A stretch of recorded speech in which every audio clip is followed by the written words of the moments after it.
Bien sûr.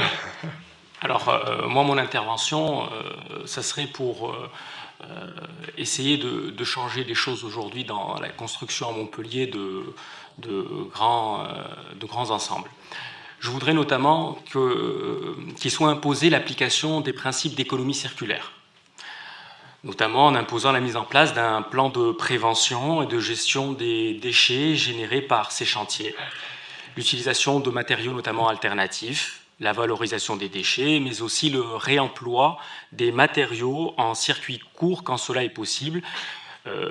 Nous sommes dans une ville qui accueillons énormément de nouveaux entrants et nouveaux arrivants. Nous avons besoin de construire, de faire de la réhabilitation. Ce serait bien d'imposer à ces promoteurs l'application de ces principes. Merci.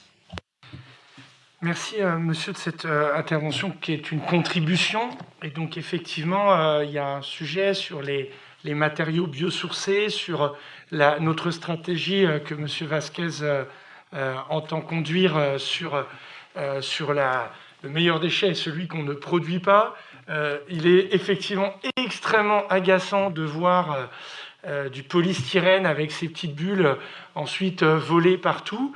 Donc là...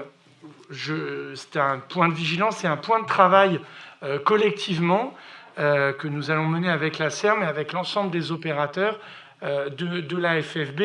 Je leur dis souvent, j'ai eu l'occasion dans la campagne et là de leur dire, écoutez, vous ne pouvez pas construire, oui, vous allez d'ailleurs construire dans des endroits qui vont être de plus en plus des endroits de recyclage urbain que d'artificialisation des terres, parce que notre stratégie est d'aller sur la décennie à zéro artificialisation nette. Et il faut aussi que nous ayons des procédés innovants. À Montpellier, il y a du savoir-faire, il y a de la capacité à innover. Et sur ces sujets-là, si nous savons faire ici, nous pourrons donc aider d'autres territoires qui sont confrontés à ces problématiques. Donc, je reçois votre intervention comme une contribution, début de mandat. Entendez de notre côté, ensemble, quelles sont nos intentions, parce que là, c'est un vrai sujet. Et le sujet des déchets de matériaux, c'est aussi un sujet de filière qu'il nous faut structurer et qu'il nous faut accompagner.